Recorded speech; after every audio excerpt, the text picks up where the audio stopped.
a mid lane Ziggs, Silas go to the top lane. I think it's top. It's got to be top lane Silas. I mean, I feel like that's. I've seen Merwin before. That's the Shy move, as Faker will lock in his famous LeBlanc. And ladies and gentlemen, only the Shy knows what the Shy is doing. I mean, that has not been proven more true today than any other day. Honestly. Right, Rookie taking so much damage here as there's the snare, the flash forward, but it's all a bait. Faker, can he actually still get the kill as he does get the passive proc, and that's going to help keep him safe, but Mako still wants to take him down. This Nautilus is so scary, and he flashes to try and lock him down. The distortion, not enough, and first blood to Mako. Now Owner is making his way in as Carrier is looking to try and punish this Big Daddy as he makes his way out, gets himself another round. Today is history day. Well, there is that distortion being utilized. It's a fair bit of damage, but now everyone is being called in and they slam Rookie into the ground. Some grubs should come on through for T1 afterwards as well, but man, Blinken, you missed it, as Rookie is just dead. That's everyone who has an ult used their ult on Rookie. Carrier didn't because he's only level 4, but everybody He pressed R though, Kobe. You best believe he pressed R. He pressed R for sure. He's with you. Oh my goodness. All right. But it will still be IG utilizing the fact that they didn't press as many R buttons to take 2 of these grubs. One of them did go over to T1 as a result of that. And see, like, what was the actual time difference between each R button press? As Dorian's got some visitors. Well, he is also going to call in his friends, but it's going to be too late, and now Owner might be in an awkward position, still able to get the kill on a Maker who unfortunately had IG.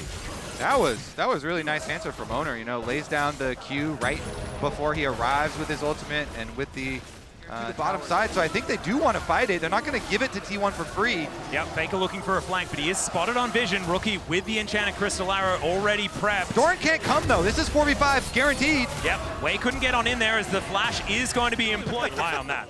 It's going to be absolutely fine. Hawkshot going to give some vision over to T1.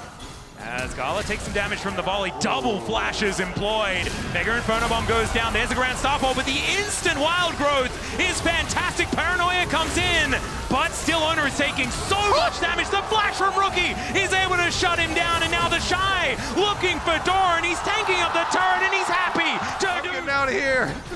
All right, we're fighting again, as now Carrier in a bit of trouble, does have to put his wild growth on cooldown as the darkness is going to come in, but Carrier already dead. Owner able to put himself in a great position though, as the Pantheon will be the answering kill, but Rookie on the top side of the map means that Gumayushi cannot play the game. He's taken out, but it's a 1-for-1, and now it's T1 trying to fight back. This time, the Ram is going to connect as the Ziggs satchels himself out and burns to death.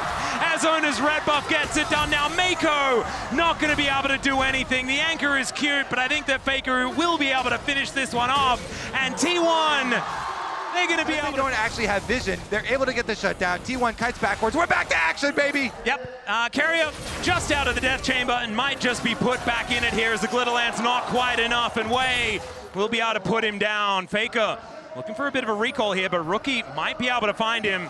Faker able to distort his way out and will be able to keep himself safe, but still Rookie denying the back angle, and it's more turrets going down for the Ziggs. Man, I'm looking over here, I can see Orcs. Oh, they're going for the Shy! Left as they are looking for the Shy. Can they find the fear? And they will be able to do so. This time, the Shy doesn't have a lot of that funny business available. He's doing a lot of damage, and now the cavalry is going to come in as he bought enough time to allow IG to capitalize on this one.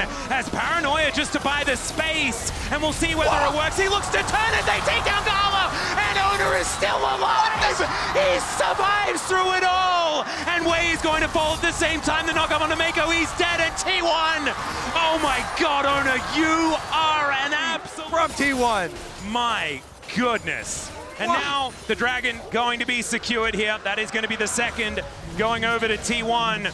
Zero fear in that moment. I think he thought that he was going to die. He's like, well, let's send it. Saw the arrow come in and just launched himself like a missile into IG. Yeah, and who's even collapsing? the Rift Herald is going to be employed in the mid lane. And now Paranoia comes down yet again. The Shy in trouble once more as the Ram, looking for the knock-up, will be able to find it. The arrow from downtown connects from Gumayushi, and Faker is now able to close in as well. The Grand Skyfall comes in, the Mega Inferno Bomb, not quite enough as Owner just barely limping away. And now the fight is going to continue. Mako trying to throw out the CC. The Satchel's good as Gala's bouncing bombs aren't quite connecting.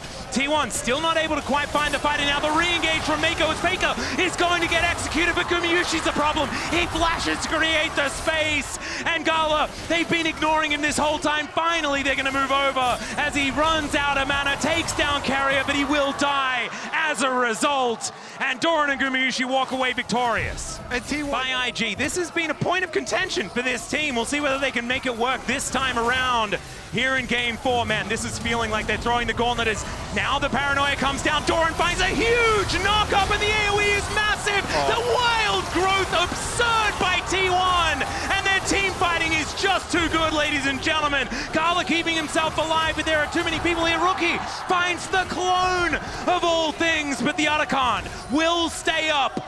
And T1 did lose two in the process. Can Rookie do it? Can he be the hero?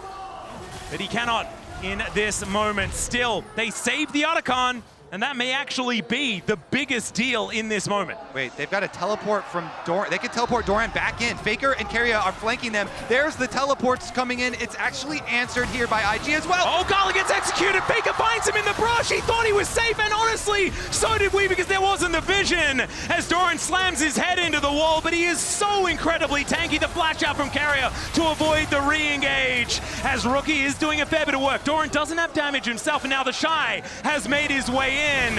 It's another hook connecting, but Owner is also respawned. Ladies and gentlemen, Doran will be dying in this fight, but yeah, we have Paranoia coming up very, very soon. And the Ash Arrow is 8 seconds away. I do not think it's Otacon time. Please let me breathe. No way, buddy. Let's keep the action going. T1, they approach, they fire. As Gumayushi's going to find it, and Rookie's going to get punished once again. It's being in a brush that's going to be their downfall, and it's Carrier that's able to get the last hit, but Gumayushi is kiting like a madman. Another wild growth. And T1, it feels like the same team fight that they won before. Well, they're going to go win it again. That was all one team fight right there, Atlas. They continue it. The R buttons come back up. They immediately press them. They find the engage. Guma here with the Ash Arrow re-engages, sets it up, and the Otacon this time will be the final prize. They're going to be able to pick it up here. It's 23 kills to 13. I like those numbers. Oh, it's absolutely ridiculous. A bloodbath here in our game number 4 between T1 and IG. From Way, and now he's trapped. He's not going to be able to escape. He doesn't have the Grand Starfall, and now the jungler is going to be dead at 23 minutes and 50 seconds in the game. The Baron is up in a minute's time, and Way is not going to be able to get into position. More champions on screen, so he'll kill some towers. We'll see whether the champions will come on screen, because then T1 will try to kill. Do that one more time and actually take down Carrier, punish the no flash. Ooh, good spell shield there from Ona. Gonna deny the hook in as Faker distorts his way back again. The knockup gonna go wide from Doran, who flashes away. Now the Ram is going to show his teeth, but that's a brilliant stasis to come on through. Ona goes in, he survives for so long, way too long. Wild growth comes in, and it's Gumayushi with the damage. Why is this Nocturne still alive? Ona, you absolute monster. The inner turret's gonna go down, and I think this is the end of IG, and T1 putting the end to the LPL has started early this Worlds. T1 will have every member alive to assault the IG base. Scala trying to defend, but it's no use. And the Ziggs that was their Achilles heel is finally gonna be taken down as T1 will make it to the Swiss stage to defend their Worlds title.